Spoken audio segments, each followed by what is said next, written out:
Yabarer Elohim. Jate. Talofa. Havari. Marhaba. Wahlang. So Maxi? No. Hello. Oh, English, yes. You know, ever since the Tower of Babel, we all speak all these different languages in my family.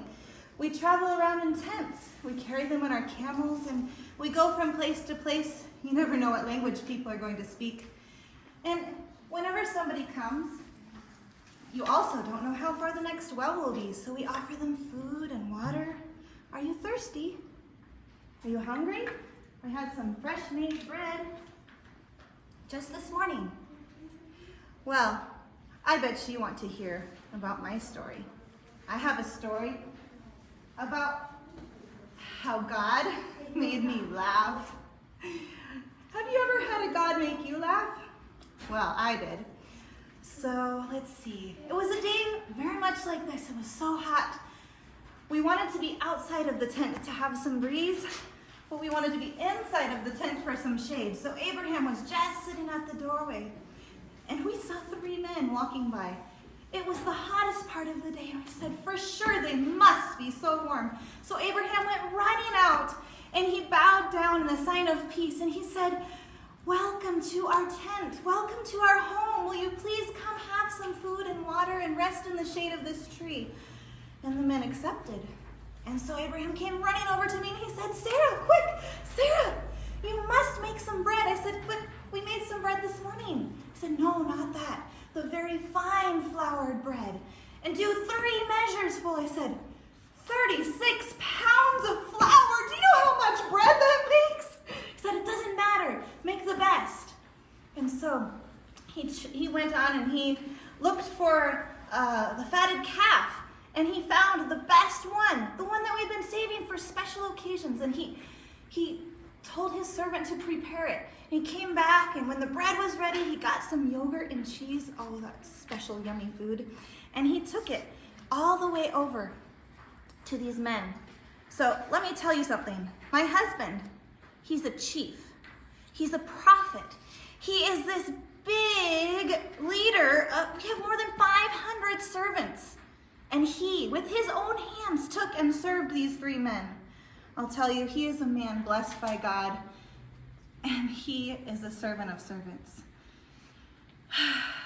It made my heart so happy to see him willing to serve these men, even though we have hundreds of servants who could do the same job.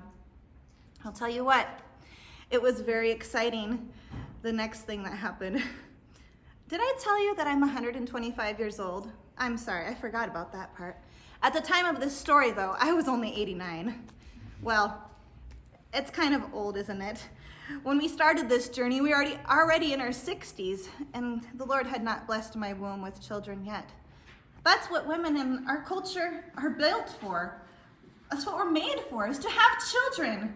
For me, to be barren and childless was an embarrassment to me and to Abraham. And I tell you, I know it was my fault. I was the one that was sterile because Abraham had no problems with my servant Hagar. Well, that's a story for a different day. But back to where I was, these men started talking with Abraham, and I really enjoy hearing news from far away, so I came to the edge of my tent and listened. I didn't want to look like I was involved in the storytelling and all that they were saying, so I just listened from afar. And I heard them talking, and then I heard them say something about Sarah. I was like, what? I had to just hold my breath and listen so that it sounded like I wasn't there. A baby? What? He said Sarah is going to have a baby in a year when he comes back. Do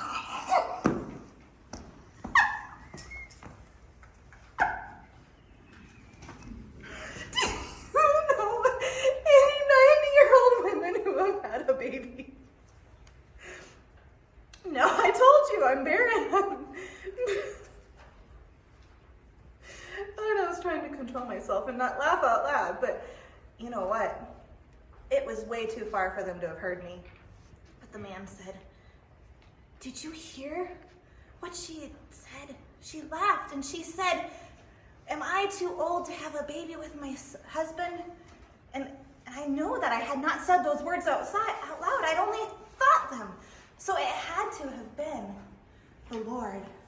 Oh, but I shouldn't doubt him. He's promised me a child before. So I stepped out of the tent. I said, I didn't laugh. I said, yes, you did. Well, after they left, Abraham and I practiced our faith several times. And, I'd like to say that Abraham's faith stayed strong, but not long after that, we went to Abimelech's place in Philistia, and Abraham told me to tell a half-truth. He told me to say that I was only his sister and not his wife, too. Well, that story ended okay, but it took me a while to really feel good about myself again. Abimelech gave 1,000 pieces of silver for any harm that might have come to my reputation, but he never did anything with me. But it was the direct intervention of God that kept us safe. Then, you know what? I got pregnant with Abraham. Did you hear that? Glory be to God, I was pregnant.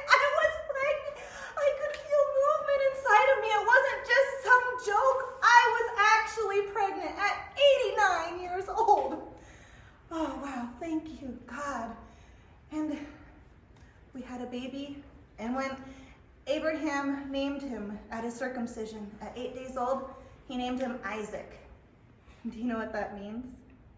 It means laughter. My little laughter. He grew up, and because I laughed at God, God gave me laughter back. May God give you laughter in your life.